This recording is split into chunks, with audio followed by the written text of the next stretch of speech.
Welcome to Let Freedom Ring. Happy New Year to everybody out there except Soapy Pre-Op. We got security here. We got a new contract with them. We're keeping them out of the building. We're not too worried about that. But my guest this week, good friend of mine, a man I look up to very, very much, Mark Allard. Welcome to the show. I'm really happy to be here, Dan. Pleasure to have you. Let's get to know you just a little bit. Where are you from? Where'd you grow up? All right.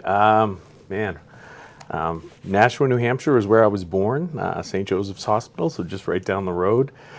Grew up in the mean streets of Hudson. So, oh, wow. Oh, yeah. Yeah. Honestly, I look back on it, and little did you know at the time, but, I mean, childhood was amazing, neighborhood, just exactly what you'd want for your kids, and, you know, I had awesome parents and a really good family, and I was lucky. Yeah. Awesome. And you wrestled for Alvern High, right? I did, yeah. So graduated in 94, started my sophomore year wrestling. Ended up senior year, wrestled heavyweight at the time, went to 275, but started at, went 189 straight to heavyweight, so I wrestled it at 205 pounds, and did all right. It was good. It was a lot of experience. Awesome. Yeah. I know the weight classes are a little bit different now. Like I think it might be heavier than 275 now. I'm not even sure. I wonder. I don't remember either. Because I remember there was a change and everything. So, but I know you were kind of rivals with my coach, Keith Richard. Yes, we were rivals. Keith Richards, I think, not to be confused. Oh no, he's Keith Richard, and then Keith Richards is. Or is it? I don't know which is which. I will tell you. Keith, if you're watching. What I can tell you about Keith is he's an amazing guy. And truly being able to work in the Nashua School District where he is, he's an incredible administrator and just an incredible person. At the time, we were definitely rivals. Again, in Nashua, we had never beaten Nashua. That was our first year. My senior year was the first year that we beat Nashua in a dual meet. So that was a big thing for us. Keith and I went back and forth. He beat me, I beat him. So it was one of those things. It was a tough matchup and always difficult. And you both turned out to be great coaches and great teachers. So, what's 3 things that everybody should know about you? Oh man, 3 things. One, so I'm hard to think, but been teaching for over 20 years now, wow. It's probably one of the best decisions I ever made in my life. I really enjoy the kids. It's just work with awesome people, and when I think about it, I mean, again, I know people always, hard job, don't get paid enough, that kind of stuff, but when you look at it, truly, you get a lot of time with your family, and, when it's all said and done, if you had all the money in the world, what would you buy back? And it would be time. So I think it's the one thing that, was a good move for me. Awesome. Any other things? Man, a couple more. We know you're a dad. I am a dad. I got 3 awesome kids. You got Nolan, who's 16. Brent. What? No, he's not 16. He is. Now. He's about to be driving soon. Wow. So we just, 16 years old. I got Brent's 13 and Aubrey. And you got to know all my kids, but Aubrey is 10. So crazy. Yeah. Got a great wife. Honestly, the most understanding, awesome woman. So I lucked out in all departments on that one. I would say one more thing about me is, I think when it comes to politics, when it comes to almost anything in life, I'm definitely middle of the road on everything. Okay. I think if you look at most things, I fall in the middle of the road on everything, or almost everything. And I think one of the things I think is wrong right now is everything's extreme. And I feel like, extremists are driving everything one way or the other, but I think if we stayed in the center, we'd be a little better off as a country. But that's just me. We try to maintain being center on this show. People a lot of people think I try to force a liberal agenda down people's throats. That's not true. We always try to stay down middle ground here, which that's a great segue into the biggest question here on Let Freedom Ring. Oh yeah, because it is Let Freedom Ring, right? And we're sticking with the theme of the show, which needs to be on a T-shirt. That saying, we're sticking with the theme of the show. But what does it mean to you to be an American? Man, well, I think opportunity. I think when I look at my dad, someone again passed away a few years ago. Obviously one of my heroes as a person, but he came here when he was 18 years old from Canada and didn't really have anything. Got sponsored by, I believe at the time it was LaRose, I believe, who was the owner of the Modern Restaurant in Nashua, and came over and started working as a pastry chef there, and really, had to make ends meet and figure things out, and he did. And I look at my, same thing. Grandfather from Ireland came over, really 18 years old, 18 to 20, sometime in that time period, and first night, his I guess his aunt, that he was staying with, said, first night is free, second night you're paying. And wow. I feel like in this country, the opportunity is there if you're going to work hard. And I believe if you work hard, you pretty much can achieve anything you want. And I love it. I like that. No, and we get a lot of different answers on that. And that's obviously the number one question here on Let Freedom Ring. But let's get into some other things just about you. Now, as well as you have hiked all of New Hampshire's 48 4,000 footers. Have. Such a badge of honor to be just a New Hampshirean, as I like to say, and to accomplish that. How did you get into hiking? So I guess I would say first off, innately, I think, I don't know. I feel like as a human, I think the call of the wild, for a lack of a better term, is always there. I don't know why it's always, something always pulls at you. I do believe that. Maybe it's not for everyone, but I feel like the majority of people, I think that might be something that's there. I had never hiked any of the 4,000 footers. I'd hiked one previous to beginning the quest for 48, as I got from you, which I love. But I Kearsarge, Cardigan, Monadnock, things like that we had done, which was great.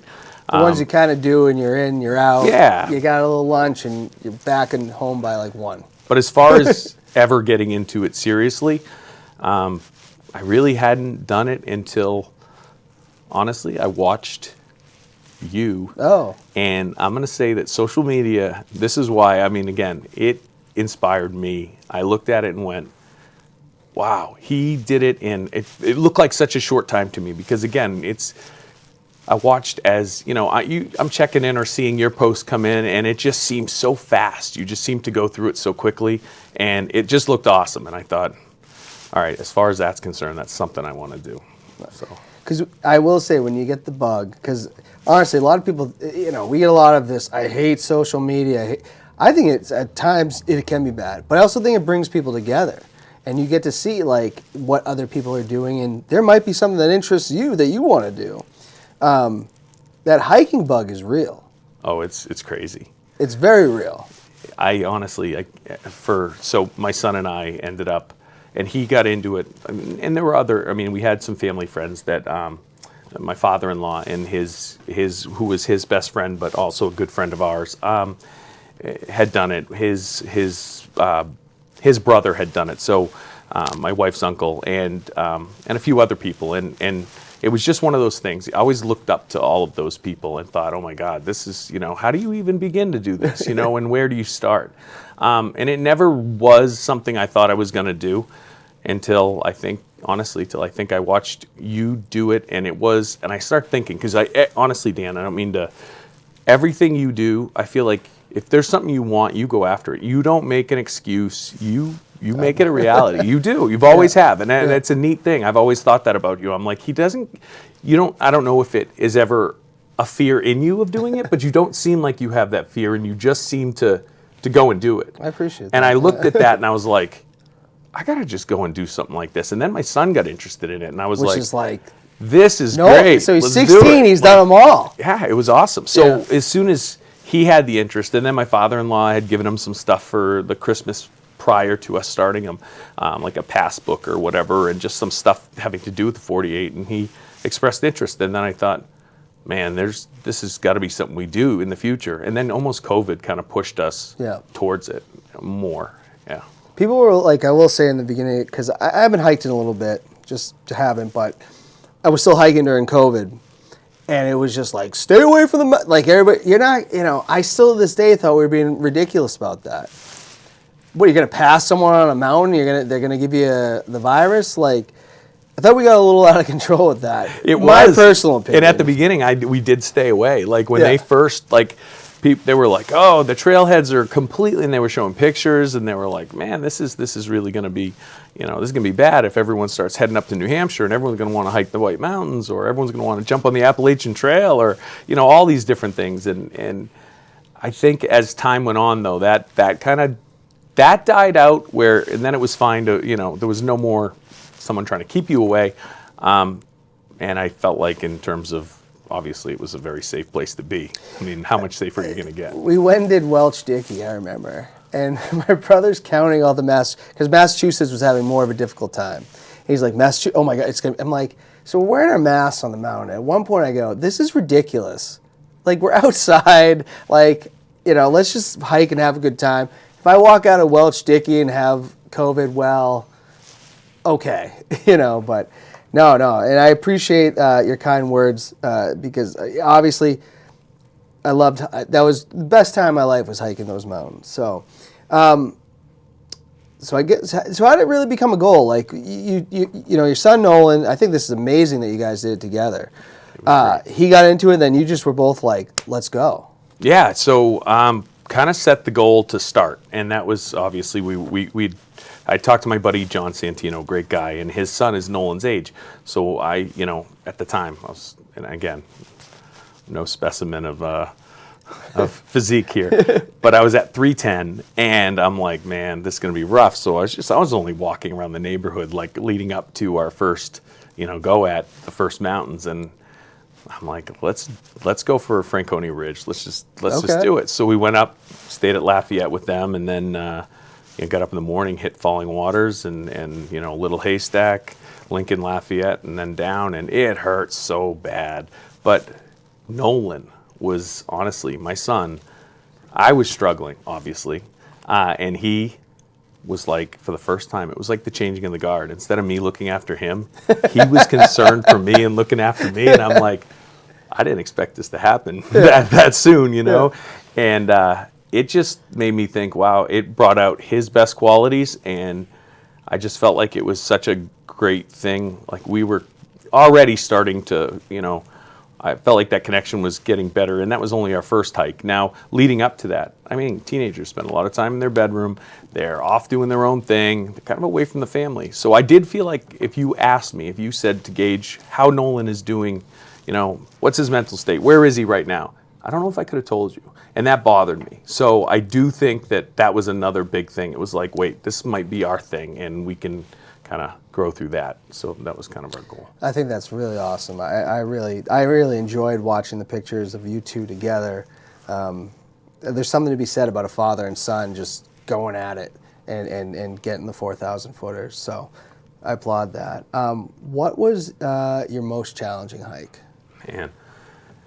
All right, so in a couple ways. For me, I don't like heights. Tri-Pyramid North Slide bothered me. There's that one part that I got to where I was like, I felt like if I let go with my arms, I was going to just go down. And that did freak me out a bit. So mentally, that was the toughest to get past that for me, because I hate heights. I really do. Even though you feel like, because I always felt on the, because I've heard Katahdin. I've never hiked Katahdin. Oh, knife's edge, yeah. And you could actually fall over the edge. Right. But you even felt that, even just being up there, even knowing you're secure? Part, I don't know if you're secure at that point. My brother-in-law dropped his water bottle. That thing went down at, I don't know, this poor lady looks up. The thing's like, bing, bing, bing, metal water bottle by her face. Yeah. I dropped mine. There's no getting it. That thing was gone Yeah. for good. You're never going to see it again. And with COVID, no one's going to carry it up for you either. So we were like, okay, I guess that's gone. No, but as far as toughest, and again, I feel like the whole thing ended up being a very safe experience, no matter what mountains we were on. I don't feel like, I'm not an edge walker, I'm not a person that wants that. I just can't. And I try not to push that on my kids where I'm putting my fear of heights on them, but I do at times. I'm like, dude, just come away from the edge. But I felt like Madison and Adams, then Madison. That hurt. That was a tough one. Adams was truly what I would say the beast. Harder than Washington. Way harder. I stick to that. When we actually hiked it, we met this group that said, we're going to Jefferson. And we only meant to hike Adams. I said, I look at my buddy, I go, because he had already done them. And I was like, I want to go, I'm going with these people to Jefferson. I don't care if you're coming. I can see you do that. And we were hiking, and we didn't bring headlamps because we were just going there for a day hike. So we had like our phones trying to get out of there because they were camping. And we just hit it, and then we were like, let's get out of here. But I agree with you. Adams is the beast of it. I think it's harder than Washington. It is you got to be prepared. I want to do it again before I die. Let's get to Adams one more time. What do you think was the easiest or the least challenging hike?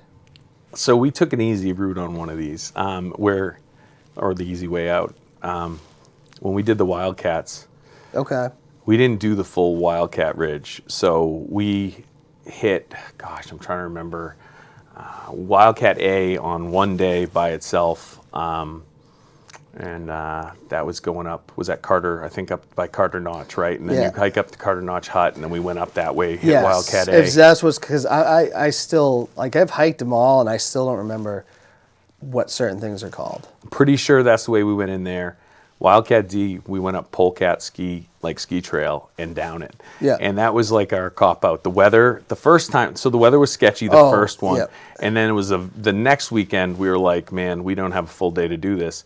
So we shot up there as early as we could, jumped out of the car, like hoofed it all, up the ski trail, up to the top of Wildcat D, and then just ran down the trail and back to the car, which was, it was the easiest, but it was fun. It was actually, it was so different from what we were doing, that we enjoyed, both of us said it was a fun day. Like, we just loved it, so it was good. I have an embarrassing story about Wildcat D. All right. I hiked it. I did the same thing as you did because I went in, saw what I was looking at. I stopped at the lodge, and they said, you're not doing that today. It was like in beginning of May, but there's still a lot of snow up there. And they're like, you're not doing that today. You need to go this way. So I said, all right. So I'm by myself. And I get to the top. I see the ski stuff. And I'm like, where the hell is the summit? Because it's that little wooden thing up there. Yeah. And I couldn't figure it out. And I looked at one thing, but I'm by myself, and I'm an idiot. Admittedly, and I'm an idiot when I'm hiking, especially. Not an idiot. And I look and I go, no, that's going to be further down the trail. I call my brother, I have service. He tells me to go down this other way. He didn't know what I was talking about. So I started hiking down, I'm in snow. Now, this was the second weekend in a row I'm post-holing into ice water. And I'm going, and I go, this can't be right, as I got a foot stuck in ice water. I grab the phone again, I still have service, and I call back my brother, I go, where'd you send me? This is not right. And I get his now wife on the phone, Victoria. She goes, wait, what did Bobby, you told him the wrong way.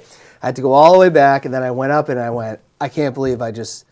You were there. You were right there. I was right there. And when you are hiking alone, though, you're not... You have no one to work off of to be like, is this a bad idea? Is this a good idea? Which way should I... Because I've done some stupid things hiking alone. I will admit that. But yeah, that was... What did you think of Hale? That was pretty... That was like hiking the That would be the same as... I would say the same thing. We were out... We were hitting the car by 11 o'clock. Everything for us was, that wake up at 4... hit the Dunkin's on exit 5 at 5 o'clock as soon as it opened, and then just go. And that was kind of how we did it. And that one, I think we were back in the car, 11 o'clock, you're already back in the car, and you're like, okay. You get to the summit, it's just these rocks, you're like, yeah, all right. Well, that's good. Take a good picture. No. And I don't know. I think, though, in terms of, there were a couple times where you talk about having those mishaps, or just being miserable. Actually, we enjoyed it because we were close to the end, but isolation... We went out and back. Did you go Rocky Branch out and back, or did you come down? We went up, we went over, we got nailed by wind, then it was like a totally separate hike, and I don't remember exactly. We were through like the wetlands, is how I'd describe it. We got there, and then we went back through there. We didn't get back to our car. We had to get picked up and then go back. Okay. Isolation's not kept. I don't know if it is now, because I did this in 2016.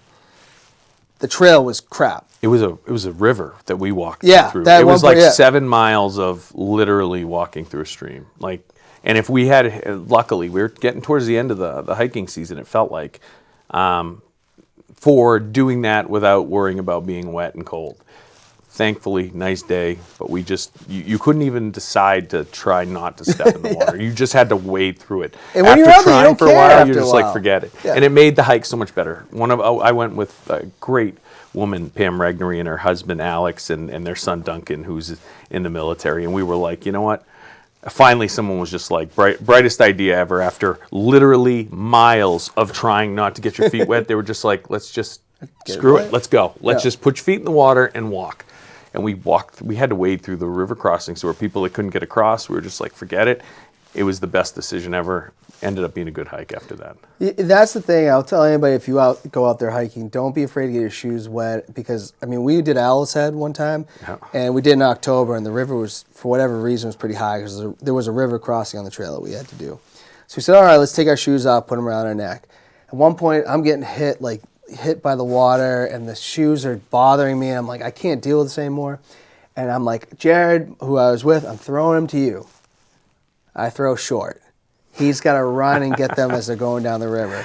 So I would say to anybody, eventually the hike will be over. Get your shoes wet a little bit and deal with it later. Doesn't matter. I agree 100%. You know, because I wasn't finishing that. He got them. I wasn't finishing that hike barefoot. Not a chance. Hey, you inspired one more thing, and I don't want to, I'm not trying to, you hiked it through the winter, and that became my biggest thing, was because of the fact that I know how I am, and I'm already, once we ended it in October, and I'm already 20 pounds heavier than I was the day we ended it. And I knew that was the way I am, and if I stopped, I knew that wasn't good for me.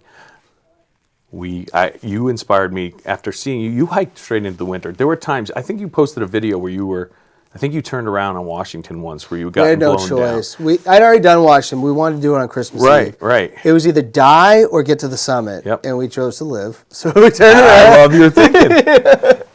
So yeah, you could have been in the book Not Without Peril too, you know? It would have been great. Oh, the winds were manhandling me. But you inspired me to hike straight through the winter, and that saved us. The only thing we couldn't hike is there's that one section of spring that it just got miserable, and we contemplated going to the Belknaps or doing something different just to stop but keep fitness. But yeah, spring can be tough, and I love to go for if I can get because I need to get myself back in shape.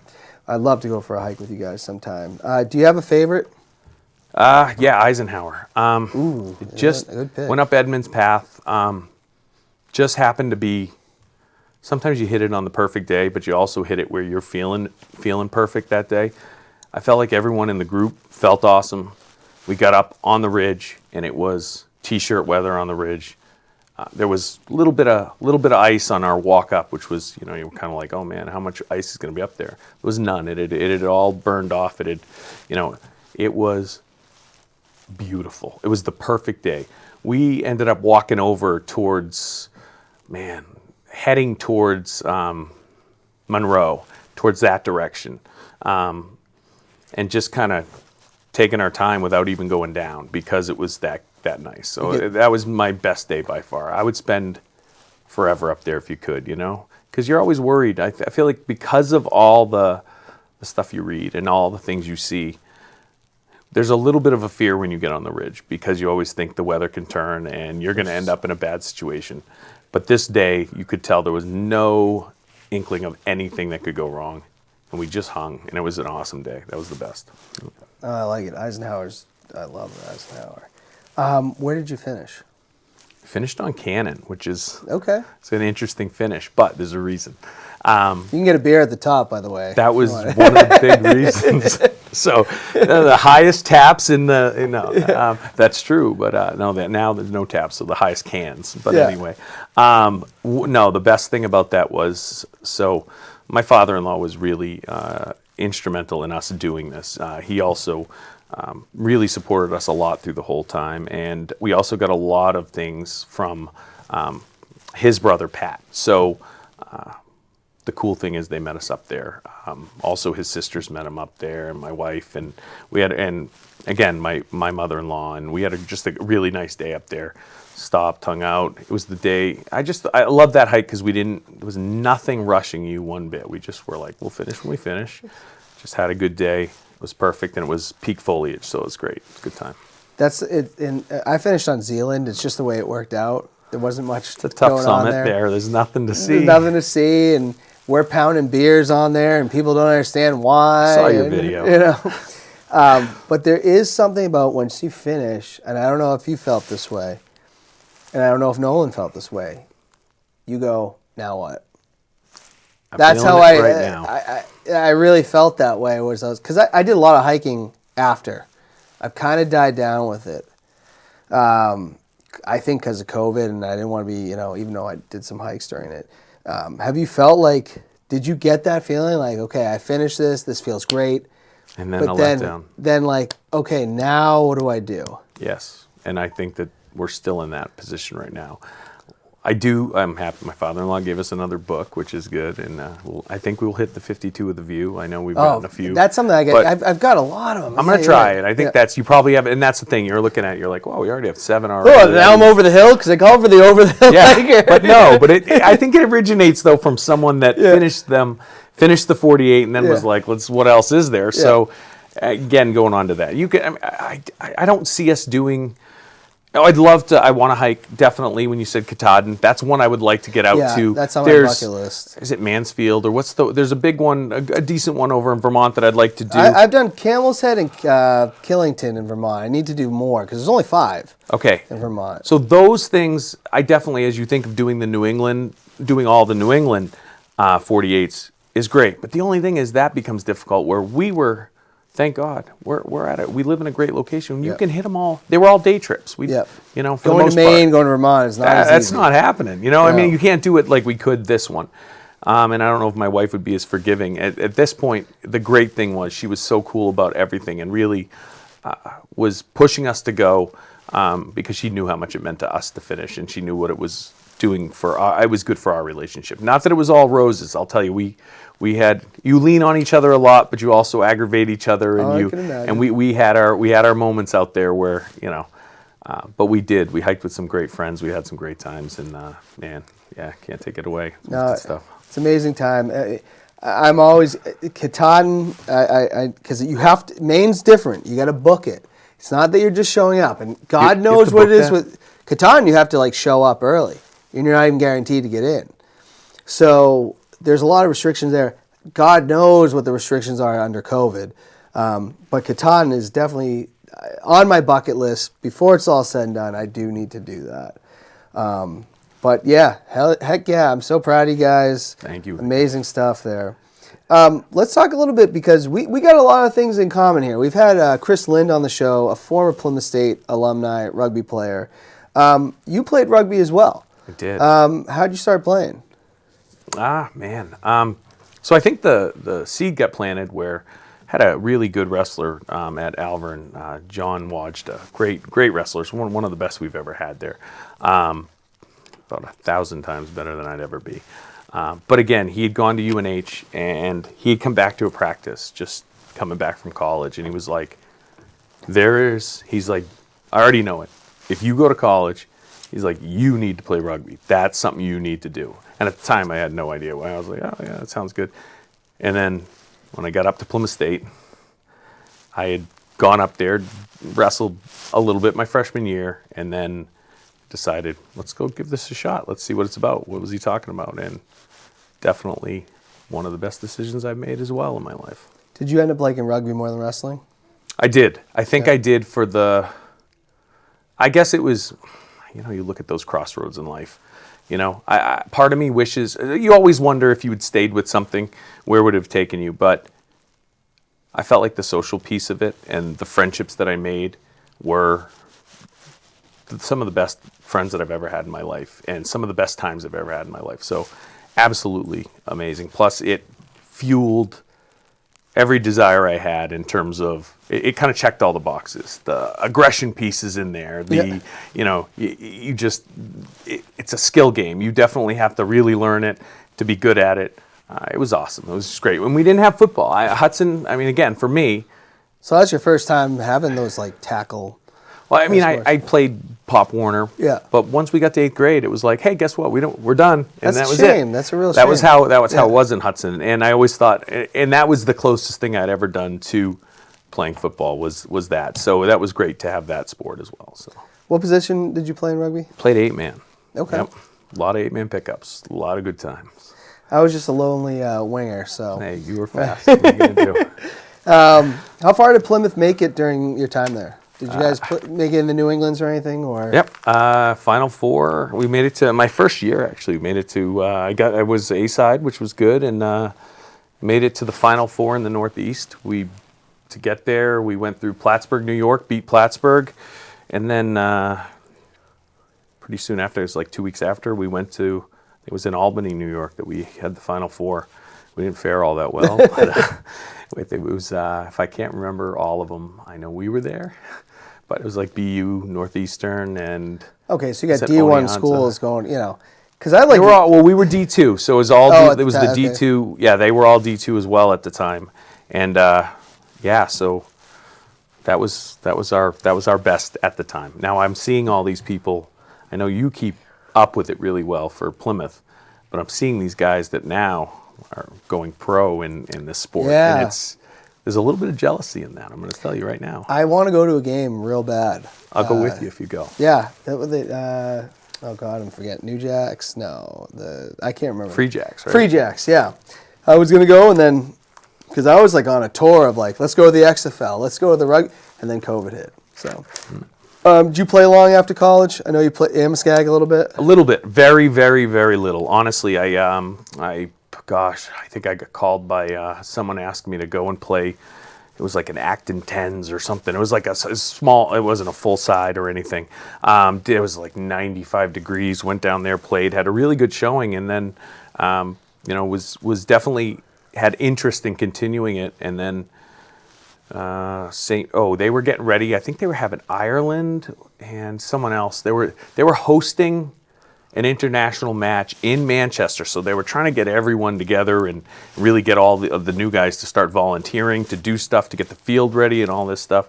And right before that, St. Patty's Day, I was out hanging out and blew out my knee, and that was it. I think that's where it all went. I never came back from that at the time. So yeah, it's a tough thing. I mean, to play a sport at that level and then have a full-time job, and it's tough. Like, I balance softball, but that's not a thing to brag about, You go all the time. You're a person, I don't think you can sit idle, first off. But I will say, I can't imagine the punishment that takes on your body over that many years to see the lifers that play that sport. And boy, you got to respect those guys for being able to keep doing that. Oh, you got softball, you mean? Well, no, I was thinking more rugby, but softball too. You see, I was saying, I think you are. Some of the guys playing rugby, that it's crazy, and I know guys my age still doing it at 37. I go, that's too much. I don't know. Yeah, I'll bet their wives don't like it either when they're all hurting and they're probably all having to deal divorced with it. That's or true. single like me. I was gonna say, I was like, yes, I thought you were going with softball. No, softball. I'm like, no, we can probably do this forever. No, you can do that forever. Current events. Let's get into this a little bit. All right. Omicron variant, very spreading everywhere. Any thoughts on that? Any, I've heard people saying we're going back to where we were. I don't agree with that. I don't agree with it either. I think this is the natural progression that has to happen. Thank you. I think that as long as we're getting vaccinated and we're going to expect there to be variants like this, herd immunity is the thing you need. And over time, I think it gets less and less severe and it becomes less and less of a daily worry for people. And I think in the end, it just becomes like the flu and we live with it and we probably get boosted every year for it. And that's that, Because, everybody, I feel like I know more people that have had COVID now than don't have had COVID, So it's kind of like when we first started the show was really the beginning of the pandemic. Right. We did 2 shows and then bam, we're in a shutdown or whatever. And we had to do different things. I feel like it's gone exactly the way that I thought it would go.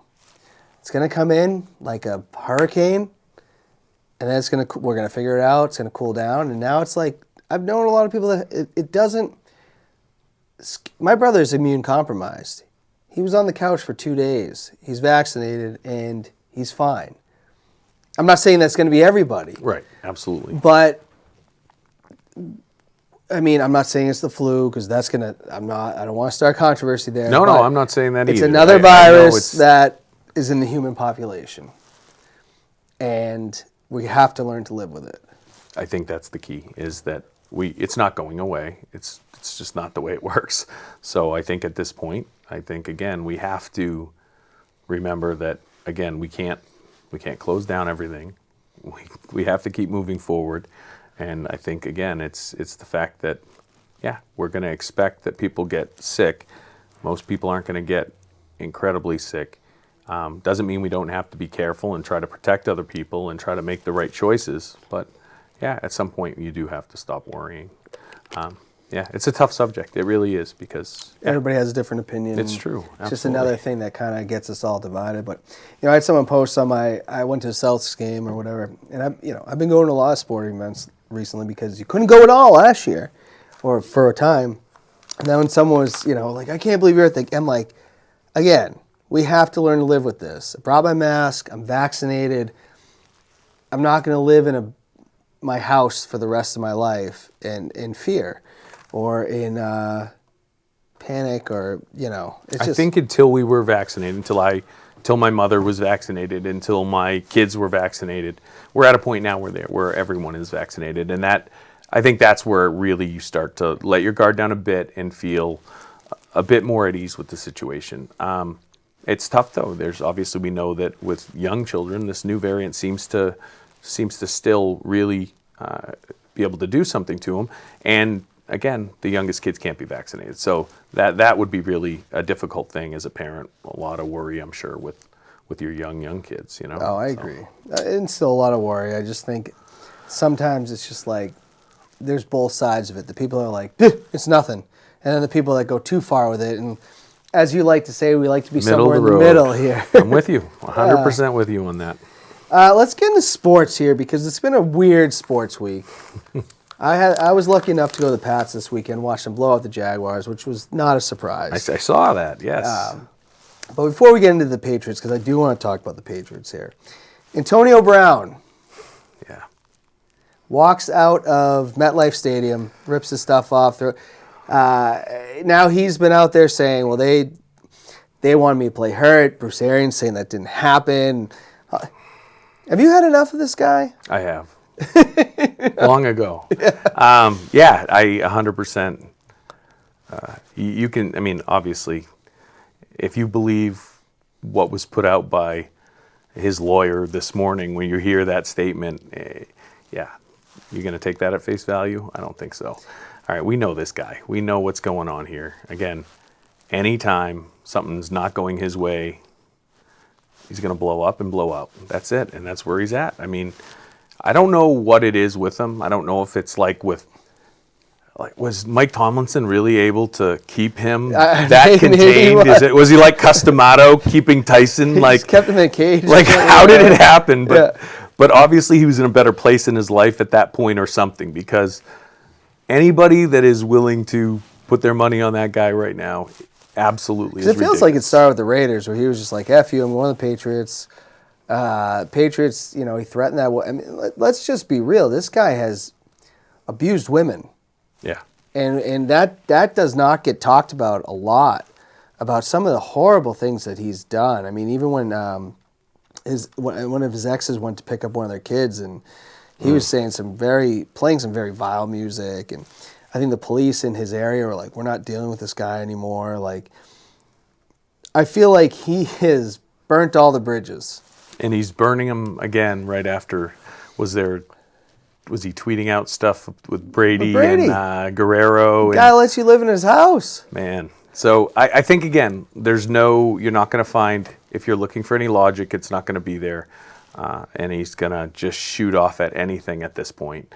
And, I think that any team that would pick him up, they get what they deserve at this point, because there's no good situation. He cannot have a professional working relationship with any team in the NFL. There's no way it's happening at this point. And you can't keep making excuses for it, because I think a lot of us do suffer from mental health issues. And I think Antonio Brown probably does. But at what point is it being mental health issues and then just being a straight up a-hole? where's the middle ground for that? Right. Because if you're not getting help, you're not trying to get help, and you're just crapping on everybody, at what point do we go, yeah, it's more than that? Yeah, and there's always got to be accountability. I mean, again, granted, we all have our demons, I would say, in some way. But you have to be, you got to own your stuff, and you got to be accountable for your actions. And, I mean, he went off like a child. That's basically where he was at. Or that's 100% where he was at, to be honest. And this whole, I don't know if he was hurt or not, but obviously a lot of stuff's not adding up right now. Patriots back in the playoffs. What were we, 2-4 at one point? Did you see this coming?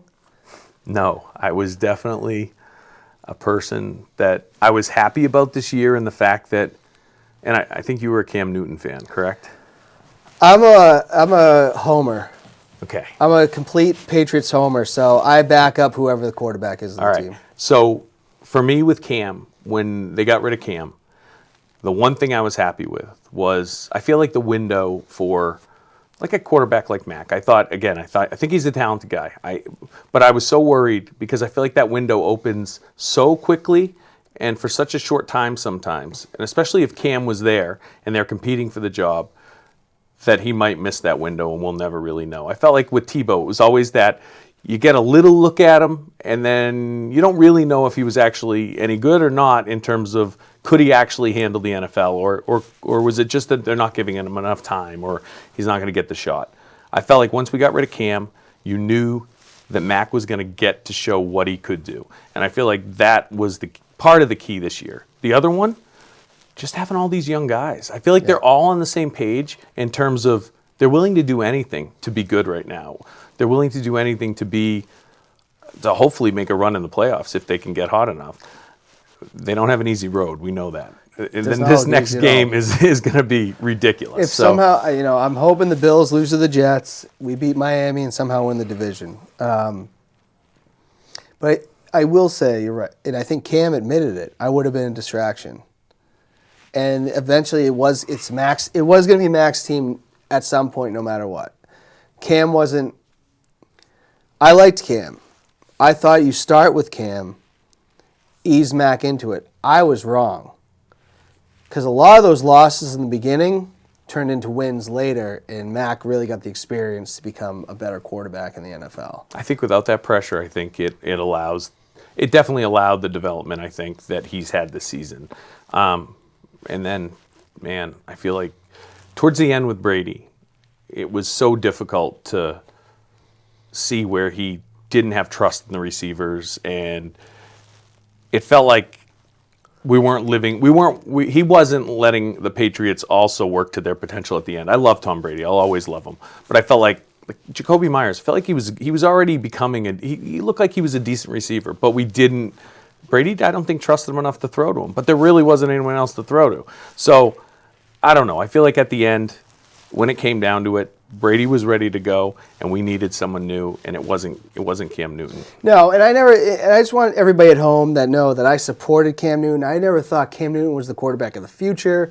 When they signed him, they don't believe in Stidham.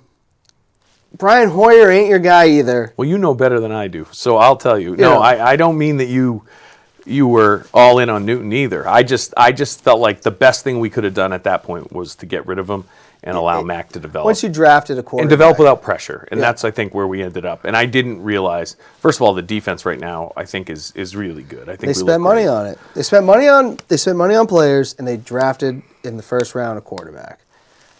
Belichick knew he had to do something different. Yep. And for all those people that said that I believed in Cam Newton, he was our quarterback. But a lot of people are like, oh, remember when Dan said Cam Newton was really good? I never said he was he wasn't the same super Cam that he was, but he was our quarterback. I'm going to root for the guy. I always rooted for him. And I actually liked his, again, I felt like he did the right things and said the right things, and I like that. I don't think he... Still pulling for him. I know I think this is it for him. Yeah. That Panthers team was a disaster, not because of Cam Newton. No. Just people are clear on that. That team was a disaster. Let's get into some top fives. All right. Do you have a top 5 favorite movies? Top 5 favorite movies. If I had to go, all right, Back to the Future always is going to be this iconic favorite movie of mine. Love that. I mean, you're wearing the vest. Let's see. Well, I just need a life preserver. Yeah. Second, let's go with Goodfellas. That's another one I like. That's my favorite movie. One Well, of my- next to A Wonderful Life, yeah. Love that one too. Yeah. But I'm going to go Young Guns. Love that Okay. movie. I know it's not. Saving Private Ryan's one of my favorites. And sad, but my all-time favorite movie is Christmas Vacation. Really? Yeah. Now that movie, we did a little ranking thing here on the show, on the live stream. Took second place next to Home Alone and the greatest Christmas movie of all time. That's terrible. Got beat out by I don't Home like Alone. that. I do love Goodfellas. Was he shaking? Is he shaking, Frankie? Yeah. It's an awesome movie. So good. Do you have a top 5 all-time TV shows? So my wife will tell you, she'd be the first one to tell you that I am the worst one to commit to watching something religiously. I am bad with that. With that said, definitely you turned me onto it. I think you're the one that gave me the DVDs to start watching The Office. Oh, really? That late. That absolutely, hands down. If you don't like The Office, I don't know if I can technically be friends with that person. I don't know. Or you just don't know comedy. There's something wrong. We're off, It's like, yeah. And then Seinfeld falls in the same boat with me. I feel like there's still to this day, I think of certain scenes in that and it just makes you laugh. So those are 2 good ones. 2 of the best comedies ever. This doesn't fall as a show as much as maybe a mini series, but that Band of Brothers was one of my favorites. Very good. Enjoyed that. Got into Homeland with my wife. Really enjoyed that one on Showtime. And then, the last is Stranger Things. I liked it a lot. I might have to watch this because I hear this a lot. You didn't watch it at all? Not a big. So I steal my brother's Netflix to watch Cobra Kai. I don't have Netflix. Is that worth watching? Cobra Kai? Yeah, I haven't watched Have it. you ever seen The Karate Kid? Yeah, I love it. Yeah, then you need to see Cobra Kai. Okay. It's Cobra Kai, and I just finished. I don't want to talk about it on the show. Just finished season 4. That's all I can say. All right. Do you have top 5 musical artists? I can tell you my top 1 go-to all the time. Willie Nelson. Love him. Willie Nelson. Yeah, for sure.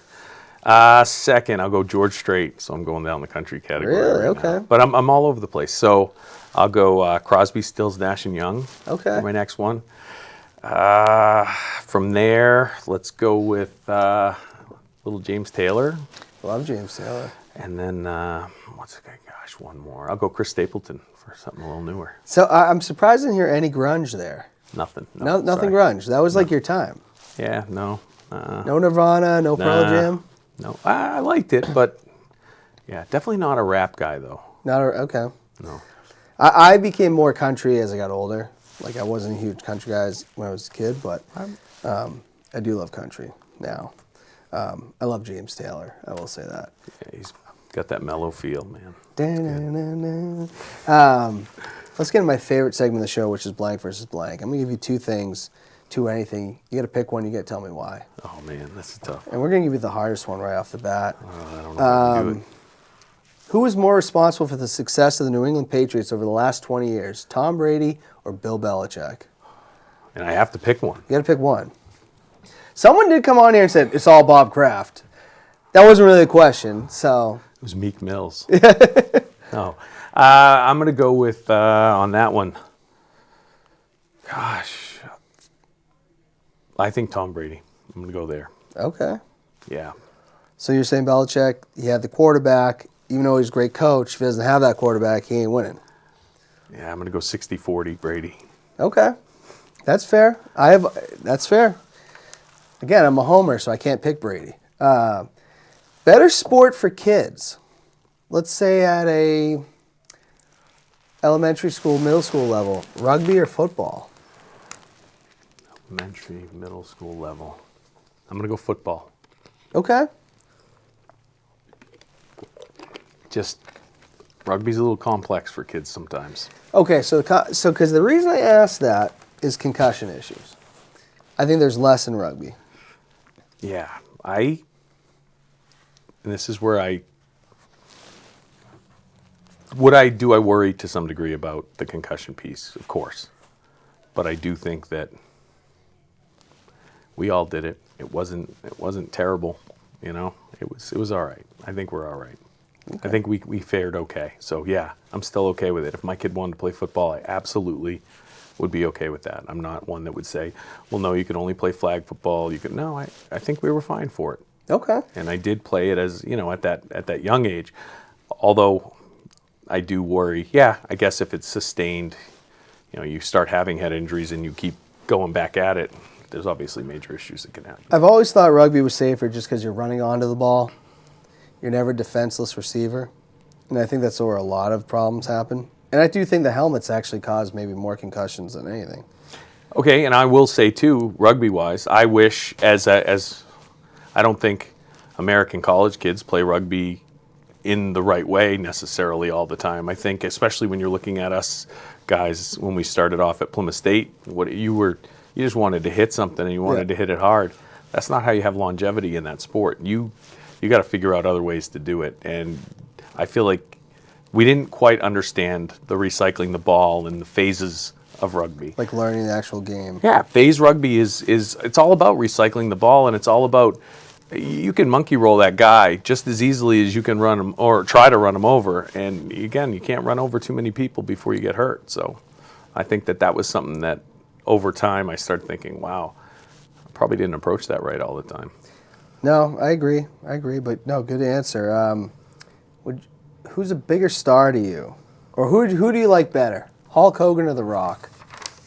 Oh, Hogan, because, hey, I like The Rock, I'm going to be honest. I even think he's an okay little actor. But Hogan was, man, when I was a kid, he was like your biggest hero ever. So he was on my lunchbox. I have to stay with him.